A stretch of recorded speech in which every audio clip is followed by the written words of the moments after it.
어느 날 인터넷은 아주 조용한 문장 하나로 갑자기 소란해집니다. 누군가의 입에서 나온 한마디가 아니라 종이에 찍힌 듯한 문장, 마치 공식 문서처럼 보이는 단어들, 긴급 호소문, 즉각 조사, 절차가 생략됐다, 가족에게 시신 확인을 허가해달라. 사람들은 그 문장을 보는 순간 사실관계를 확인하기도 전에 먼저 감정의 속도를 올립니다. 왜냐하면 이런 문장들은 단지 소식이 아니라 권력의 내부에서 새어나온 신호처럼 느껴지기 때문입니다. 요즘처럼 공식 발표와 비공식 정보가 엇갈리는 환경에서는 진짜 사건 그 자체보다도 어떤 방식으로 이야기되는가가 더 큰 파장을 만들 때가 있습니다. 누군가의 편지 한 장, 이름이 적힌 카드 한 장, 영상이 삭제되었다는 흔적 하나, 이 작은 조각들이 연결되면서 사람들은 하나의 거대한 그림을 상상합니다. 그리고 그 상상은 때로는 현실보다 더 빠르게 퍼집니다. 오늘 우리는 바로 그 지점, 즉 왜 특정한 형식의 글과 특정한 타이밍의 메시지가 폭발력을 갖는가를 차분하게 해부해 보려 합니다. 결론을 서두르기보다 정보가 퍼지는 구조와 심리가 어떻게 작동하는지부터 살펴보는 것이 더 안전하고 더 정확합니다. 가장 먼저 눈에 띄는 것은 이른바 호소문 형식의 텍스트가 가진 힘입니다. 이런 글은 대개 아주 정교한 장치로 구성됩니다. 첫째, 문장이 공적 언어처럼 보이도록 설계됩니다. 존경하는 중앙의 지도 동지들, 저는 누구의 아들입니다. 만분의 비통한 마음으로 호소합니다. 이런 표현은 독자의 뇌에 공식성을 각인시킵니다. 둘째, 직함과 절차가 길게 나열됩니다. 정치국 위원, 중앙군사위원회 부주석, 관련 규정에 따르면 어느 기관이 주도해야 한다. 직함과 규정은 사실 여부와 무관하게 글에 무게와 현실감을 부여합니다. 셋째, 요구사항이 구체적으로 제시됩니다. 조사단 구성, 결과 공개, 가족의 시신 확인, 정식 절차 회복, 요청이 구체적일수록 독자는 이 사람은 사정을 알고 있다고 느끼게 됩니다. 여기서 중요한 포인트는 이런 장치들이 진실을 증명하는 도구라기보다 진실처럼 보이게 만드는 언어라는 점입니다. 사람들은 복잡한 상황에서 확실한 근거를 찾기 어렵습니다. 그럴수록 형식이 근거를 대신합니다. 문장이 공식 문서처럼 보이면 독자는 무의식적으로 신뢰를 한 단계 올립니다. 반대로 같은 내용이라도 구어체로 쓰이면 근거 없는 소문으로 밀려날 가능성이 커집니다. 즉, 호소문은 사실의 진위를 떠나서 믿음의 문턱을 낮추는 강력한 포맷입니다. 또 하나의 강력한 장치는 절차의 생략을 강조하는 서사입니다. 정상적인 조사 절차가 아니었다. 법적 과정이 건너뛰어졌다. 가족이 면회를 허락받지 못했다. 이런 문장들은 한 가지 효과를 만듭니다. 독자가 사건의 내용은 잘 모르더라도 과정이 불투명하다는 감각만으로도 불안과 분노를 느끼게 된다는 점입니다. 그리고 불안과 분노는 공유를 부릅니다. 사람들은 확실한 정보보다 감정을 움직이는 정보에 더 빨리 반응합니다. 그래서 이런 서사는 늘 검증 이전의 확산을 촉발하기 쉽습니다. 그 다음 단계는 상징입니다. 상징은 사실과 달리 확인이 필요하지 않습니다. 누군가의 이름이 적힌 새해 카드가 공개되었을 때 그 카드에 무엇이 쓰여 있느냐만큼이나 언제 나왔느냐가 사람들을 자극합니다. 특정 사건 직후에 나타난 메시지는 그 자체로 대응처럼 보입니다. 더구나 카드가 특정 장소의 기억, 재난, 희생자, 그리고 오래된 문구를 떠올리게 한다면 사람들은 그 장면을 정치적 은유로 해석하기 시작합니다. 이건 단순한 안부가 아니다. 이건 누군가에게 보내는 신호다. 이런 해석은 증거가 부족해도 강력합니다. 상징은 원래 그렇게 작동하기 때문입니다. 여기에는 심리적 이유가 있습니다. 긴장된 사회 분위기에서는 사람들의 시선이 사건보다 신호에 먼저 꽂힙니다. 누가 어디에 나타났는지, 누가 누락되었는지, 누가 침묵했는지, 누가 어떤 단어를 골랐는지, 상징은 그 빈틈을 메웁니다. 그래서 한 장의 카드, 한 줄의 문구가 정치적 선언처럼 읽히기도 합니다. 그 순간부터 사람들은 글의 내용을 넘어 글이 놓인 시간표를 읽기 시작합니다. 그리고 시간표는 서사를 만들고 서사는 다시 사람들을 붙잡아 둡니다. 하지만 이런 흐름 속에서 우리가 잊지 말아야 할 기본 원칙이 있습니다. 첫째, 무엇이 실제로 확인된 사실인가와 무엇이 해석인가를 분리해야 합니다. 어떤 문서가 돌아다닌다는 사실과 그 문서의 내용이 사실이라는 것은 전혀 다른 문제입니다. 둘째, 상징과 은유는 마음을 움직이지만 증거를 대신할 수는 없습니다. 셋째, 정보의 빈틈이 클수록 사람들은 더 화려한 해석으로 그 빈틈을 채우려 합니다. 이때 가장 위험한 것은 해석이 해석을 낳고 어느 순간 해석이 사실처럼 굳어버리는 것입니다. 그렇다고 해서 이런 텍스트와 상징을 무시하자는 이야기는 아닙니다. 오히려 반대입니다. 이런 콘텐츠가 왜 힘을 갖는지를 이해하면 우리는 같은 사건을 보더라도 감정에 끌려가기보다 구조를 읽을 수 있습니다. 호소문은 왜 항상 절차를 강조하는가? 카드는 왜 특정 기억을 소환하는가? 타이밍은 왜 메시지의 의미를 증폭시키는가? 이 질문들을 붙잡는 순간 우리는 소문의 파도 속에서도 중심을 지킬 수 있습니다. 그리고 바로 여기서 다음 장면으로 넘어가게 됩니다. 상징이 만들어낸 파장은 단지 한 번의 해석으로 끝나지 않습니다. 그 파장은 곧 다른 조각들을 불러옵니다. 삭제된 영상, 이상한 제목, 반복되는 역사적 비유, 그리고 특정 인물의 부재 같은 단서들이 한꺼번에 끌려오며 사람들은 그 조각들을 퍼즐처럼 맞추기 시작합니다.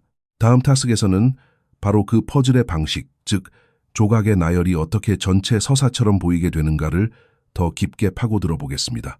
퍼즐은 언제나 같은 방식으로 완성됩니다. 조각을 하나씩 늘어놓고 그 조각들이 우연히 맞물린다고 느끼는 순간 사람들은 전체 그림이 이미 존재한다고 믿기 시작합니다. 삭제된 영상이 있다는 말, 특정 문구가 이상하게 보였다는 말, 어떤 인물이 행사 화면에서 보이지 않았다는 말, 각각은 단독으로는 의미가 불분명하지만 한꺼번에 모이면 분위기가 달라집니다. 그때부터는 사실의 무게가 아니라 연결의 속도가 이야기를 끌고 갑니다. 특히 영상이 내려갔다는 흔적은 강력한 연료가 됩니다. 사람들은 삭제를 보며 두 가지를 동시에 상상합니다. 첫째는 누군가가 실수로 민감한 장면을 올렸다는 가능성이고, 둘째는 누군가가 의도적으로 불편한 진실을 지웠다는 가정입니다. 물론 현실에서는 저작권 문제, 편집 오류, 내부 점검 같은 이유로 영상이 내려가는 경우도 흔합니다. 하지만 긴장이 높은 국면에서는 평범한 설명이 잘 들리지 않습니다. 삭제라는 행위가 주는 상징성이 너무 크기 때문입니다. 사람들은 사라진 것을 볼 수 없기에 오히려 사라진 것에 더 큰 의미를 부여합니다. 이 심리 때문에 삭제는 증거가 아니라 해석의 증폭기가 됩니다. 그 다음에는 제목과 문구가 작동합니다. 누군가의 행동을 강조하는 표현, 특정 단어를 굳이 부각하는 방식, 마치 누군가를 조롱하는 것처럼 느껴지는 장면 선택, 이런 요소들이 반복되면 사람들은 단순한 편집 문제가 아니라 태도라고 판단하려 합니다. 여기서 중요한 것은 반복이라는 단어입니다. 한 번은 실수로 넘어갈 수 있지만 비슷한 방식이 여러 차례 관찰되면 사람들의 뇌는 패턴을 찾습니다. 그리고 패턴을 찾는 순간 우리는 그 패턴을 만든 의도를 상상하게 됩니다. 의도가 있다고 믿게 되면 그 다음부터는 어떤 장면을 보아도 같은 결론을 향해 끌려가게 됩니다. 이 과정에서 자주 사용되는 서사가 역사적 비유입니다. 현실의 이름을 직접 말하기 어렵거나 위험하다고 느낄 때 사람들은 과거의 사례를 불러옵니다. 과거의 갈등, 과거의 분열, 과거의 유명한 사건. 역사적 비유는 그 자체로 완곡한 언어이면서도 동시에 아주 날카로운 암시가 됩니다.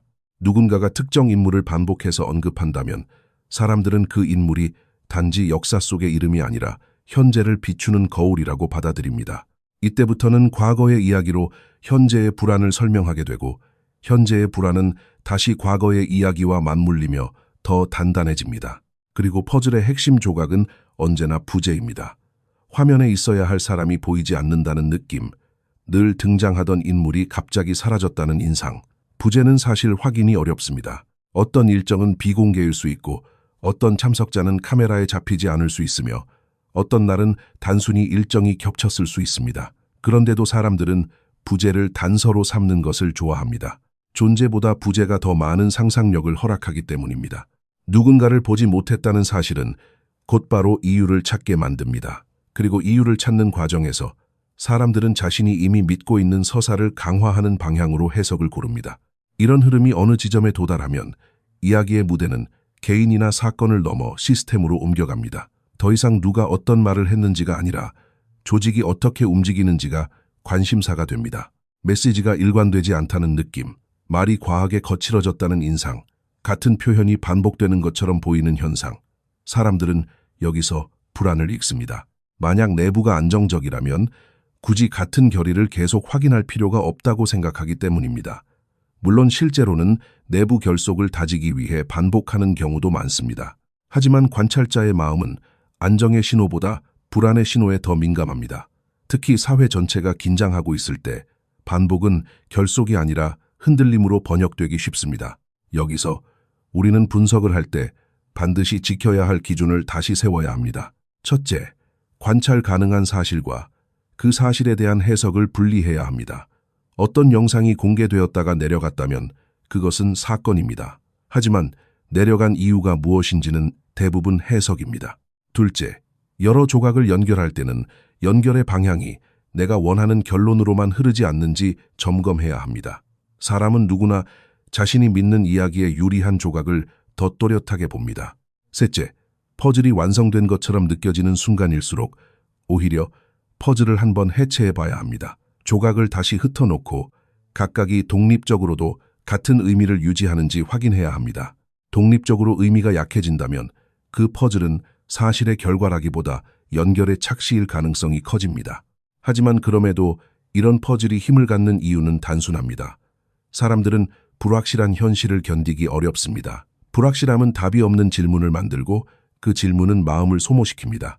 퍼즐은 그 소모를 줄여줍니다.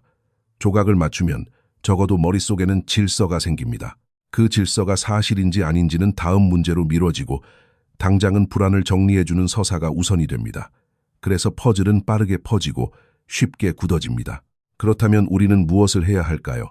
답은 의외로 간단합니다. 확신의 속도를 늦추는 것입니다. 강한 단서를 발견했다고 느낄 때일수록 가장 먼저 해야 하는 것은 결론이 아니라 질문입니다. 이 장면이 정말 의미하는 바가 무엇인가? 다른 설명은 없는가? 비슷한 사례가 과거에도 있었는가? 그리고 가장 중요한 질문은 이것입니다. 내가 이 이야기를 믿고 싶은 이유는 무엇인가? 이 질문을 스스로에게 던지는 순간 우리는 퍼즐이 우리를 끌고 가는 방향에서 잠시 벗어날 수 있습니다. 이제 다음 흐름으로 자연스럽게 넘어가겠습니다. 퍼즐이 완성되었다고 느끼는 순간 사람들은 그 다음 질문을 던집니다. 그렇다면 이 퍼즐이 가리키는 최종 무대는 어디인가? 결국 조직의 핵심, 특히 엄격한 위계로 움직이는 영역이 흔들리는가에 관심이 모입니다. 다음 타스크에서는 바로 그 지점, 즉 조직과 권력 구조의 관점에서 왜 부재와 반복, 그리고 상징이 더 크게 확대 해석되는지, 그리고 그런 해석이 사회 전체에 어떤 파장을 만들 수 있는지를 차분히 이어가겠습니다. 어떤 체제든 가장 마지막에 움직이는 축이 있습니다. 겉으로는 경제와 여론, 정책과 외교가 세상을 흔드는 것처럼 보이지만 권력 구조의 관점에서 보면 최종적인 안정과 불안은 늘 조직의 심장부에서 결정됩니다. 그래서 사람들은 퍼즐의 조각이 충분히 쌓였다고 느끼는 순간 자연스럽게 시선을 더 깊은 곳으로 내립니다. 누가 사라졌는지, 누가 반복해서 결의를 외치는지, 어떤 메시지가 거칠어졌는지, 이 모든 단서가 결국 내부가 흔들리는가? 라는 질문으로 모여드는 이유가 여기에 있습니다. 특히 위계가 강하고 규율이 엄격한 조직에서는 평소와 다른 리듬이 강한 신호로 읽힙니다. 평소에는 드러나지 않던 빈틈이 조금이라도 보이면 사람들은 그 빈틈을 과대 해석하기 시작합니다. 어떤 날은 단순한 일정상의 이유로 특정 인물이 나타나지 않을 수 있고 어떤 행사에서는 카메라가 일부 참석자만 담을 수 있습니다. 그러나 관찰자는 그런 기술적 설명보다 왜 하필 지금이라는 질문을 먼저 떠올립니다. 시점이 민감할수록 모든 변화는 의미를 갖습니다. 그리고 그 의미는 늘 안정의 방향보다는 불안의 방향으로 확장됩니다. 불안은 인간이 더 빠르게 처리하는 감정이기 때문입니다. 이 지점에서 콘텐츠 제작자가 자주 사용하는 장치가 있습니다. 조직의 분위기를 말하는 증거는 없지만 분위기를 말하는 신호는 있다는 구성입니다. 이 말은 조심스럽게 들리지만 실제로는 강한 암시를 담고 있습니다. 신호라는 단어는 사실과 해석 사이에 넓은 공간을 만들고 그 공간을 시청자의 상상으로 채우게 만듭니다. 이때 가장 힘이 센 재료가 반복과 과잉입니다. 같은 개념이 연속해서 되풀이되는 듯한 느낌, 문장이 필요 이상으로 강경해진 듯한 어조, 과거의 갈등을 끌어오는 역사적 은유, 이런 요소들은 내부 결속을 다지는 것으로도 내부 불안을 봉합하려는 것으로도 읽힐 수 있습니다. 시청자는 대개 후자를 더 쉽게 받아들입니다. 왜냐하면 이미 퍼즐을 맞추며 불안을 키워왔기 때문입니다. 그 다음으로 이야기는 관리의 영역으로 확대됩니다. 어떤 체제가 불안을 느낄 때 흔히 선택하는 방식은 리스크를 낮추는 것입니다. 그리고 리스크를 낮추는 과정은 종종 사람과 관계를 정리하는 방식으로 나타납니다. 예를 들어 해외 연고가 있는 인물을 더 엄격히 관리하거나 민감한 자리를 재배치하거나 보고 체계를 강화하는 움직임은 어느 나라에서든 충분히 일어날 수 있는 관리 행위입니다. 문제는 이런 관리 행위가 사회적으로는 대규모 숙청이나 전면 정리 같은 극단적 서사로 번역되기 쉽다는 점입니다. 특히 긴장된 정치 환경에서는 하나의 인사 조정이 10개의 소문을 낳습니다. 어떤 규정이 강화되면 사람들은 그것을 단지 행정적 변화로 보지 않고 불안의 증거로 읽으려 합니다. 이때 콘텐츠는 두 개의 층을 겹칩니다. 하나는 정책이나 규정이 강화되는 흐름이고 다른 하나는 그 강화가 사회에 주는 심리적 충격입니다. 이 두 층이 결합되면 이야기는 매우 강력해집니다. 사람들은 숫자와 규정을 보면 현실감을 느끼고 그 위에 얹힌 감정의 서사를 보면 몰입합니다. 그래서 경제 지표, 청년 고용, 부동산, 인구 구조 같은 변수들이 여기서 자연스럽게 호출됩니다. 성장률이 둔화된다. 취업 시장이 팍팍해진다. 미래에 대한 기대가 약해진다. 이런 문장들은 사실 여부를 떠나 시청자의 일상 감각과 연결되기 쉽습니다. 정치 이야기가 멀게 느껴지는 사람도 삶이 팍팍하다는 말에는 고개를 끄덕이기 때문입니다. 바로 이 지점에서 중요한 균형이 필요합니다. 콘텐츠가 경제와 사회 심리를 다룰 때 지나친 비관은 사람을 지치게 만들고 과도한 단정은 신뢰를 무너뜨립니다. 그래서 더 좋은 접근은 위험을 말하되 절망을 강요하지 않는 방식입니다. 불안을 자극하는 이야기의 흐름을 설명하면서도 시청자가 스스로를 지킬 수 있는 기준을 함께 제시해야 합니다. 예를 들어 이런 방식입니다. 첫째, 확인되지 않은 텍스트와 이미지가 퍼질수록 형식이 신뢰를 대체한다는 점을 기억하자.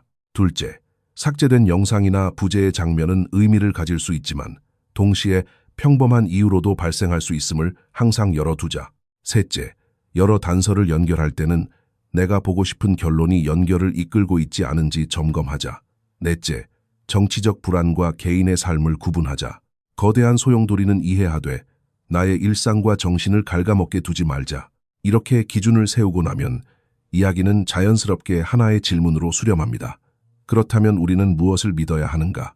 여기서 믿어야 할 것은 특정 소문이 아니라 사고의 방식입니다. 불확실한 시대에 가장 값진 능력은 더 많은 정보가 아니라 더 나은 판단입니다. 자극적인 결론을 내리기 전에 구조를 읽고 구조를 읽기 전에 감정의 속도를 낮추는 것. 이것이 정보의 폭풍 속에서 흔들리지 않는 최소한의 기술입니다. 마지막으로 오늘의 흐름을 정리해 보겠습니다. 한 장의 호소문은 공식 문서 같은 형식으로 신뢰의 문턱을 낮추고 한 장의 카드나 짧은 문구는 상징으로 해석에 불을 붙입니다. 여기에 삭제된 영상과 이상한 제목, 반복되는 강경한 어조, 특정 인물의 부재 같은 조각들이 더해지면 사람들은 그 조각을 퍼즐처럼 맞추며 하나의 서사를 만듭니다. 그리고 그 서사가 어느 정도 굳으면 시선은 조직의 심장부로 향합니다. 내부가 흔들리는가, 리스크 관리가 강화되는가, 사회의 심리가 왜 이렇게 예민해졌는가. 이 모든 질문은 결국 같은 결론을 가리킵니다. 소문이 무섭기 때문이 아니라 불확실함이 무섭기 때문입니다. 그래서 오늘의 메시지는 단순합니다. 불확실한 시대에 필요한 것은 더 큰 공포가 아니라 더 단단한 기준입니다. 우리는 상징을 읽되 상징에 끌려가지 않아야 합니다. 단서를 모으되 단서로 단정을 만들지 않아야 합니다. 그리고 무엇보다 거대한 이야기의 소용돌이를 바라보면서도 스스로의 삶을 지키는 태도를 잃지 않아야 합니다. 그 태도야말로 어떤 시대에도 흔들리지 않는 가장 현실적인 힘입니다.